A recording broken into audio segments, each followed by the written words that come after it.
Face à moi, une partie de la diversité des faisceaux trayeurs existants sur le marché aujourd'hui. Faire un choix n'est pas forcément évident, nous allons vous accompagner justement dans ce choix. Quels sont les éléments constitutifs d'un faisceau trayeur? Quels sont en tout cas les plus importants?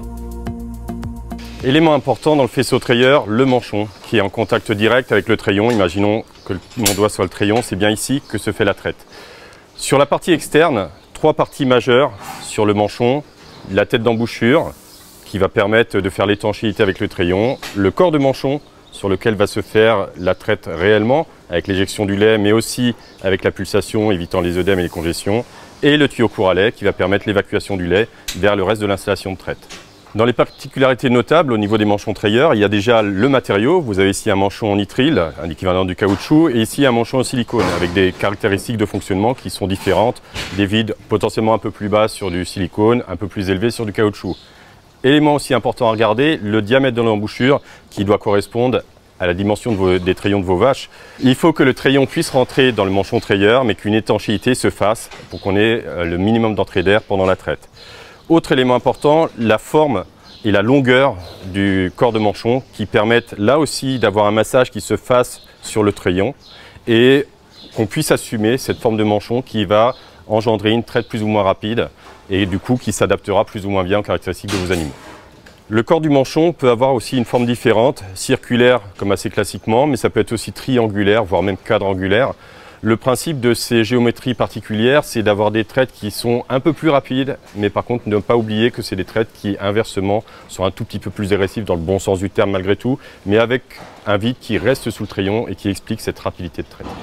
Pour ce qui est du faisceau trayeur qui va nous permettre de mettre en œuvre le manchon dont on vient de parler, on a différentes possibilités, depuis des faisceaux relativement simples, mais qui vont avoir cet avantage-là d'être des passe-partout d'une certaine façon, qui vont permettre de traire correctement quasi n'importe quel type de vache, en passant par des faisceaux dits plus optimisés sur l'écoulement du lait ou sur certaines fonctionnalités qui vont être facilitées. Alors c'est vrai que c'est principalement l'écoulement du lait, mais ça peut être aussi la possibilité de le positionner sur des anatomies de mamelles assez particulières. Et on peut aller jusqu'à des matériels plus avancés en termes d'automatisme, comme par ici la possibilité d'automatiser l'hygiène de traite. Donc il faut connaître les caractéristiques de ces faisceaux, en tout cas celui qu'on va choisir définitivement pour avoir la traite qu'on attend et notamment qu'il soit adapté aux caractéristiques de ces animaux. Il y a donc une diversité de matériel, car il y a différentes façons d'imaginer la traite et différents troupeaux, avec leurs particularités. Et donc comment choisir dans tout ça? Alors concrètement, pour choisir un faisceau trayeur quand on est face à une telle diversité, on peut déjà faire 2 tests assez simples. Le premier test, c'est plutôt un test d'ergonomie. Donc c'est lié à la prise en main du faisceau trayeur. Le faisceau trayeur, lorsqu'il est maintenu, lorsqu'il est posé dans la main, doit être équilibré. Il ne doit pas basculer ni en avant ni en arrière pour ne pas solliciter les muscles du bras et à la longue provoquer des TMS. Deuxième test au niveau du faisceau trayeur, ça va être le test de la coupure du vide au niveau du tuyau court à lait. Donc on prend le faisceau trayeur dans cette position, sous vide. Donc là on entend l'air qui rentre. Et une fois qu'il est en position de branchement, on doit avoir une coupure parfaite des tuyaux courts à lait sans entendre ce genre de bruit. Quoi qu'il en soit, choix du faisceau trayeur et réglage de la machine à traire, c'est étroitement lié. Donc il ne faut pas hésiter à se rapprocher de son conseiller traite ou de son concessionnaire et ne pas oublier non plus le facteur économique puisqu'un faisceau trayeur peut aller du simple au triple au niveau tarif.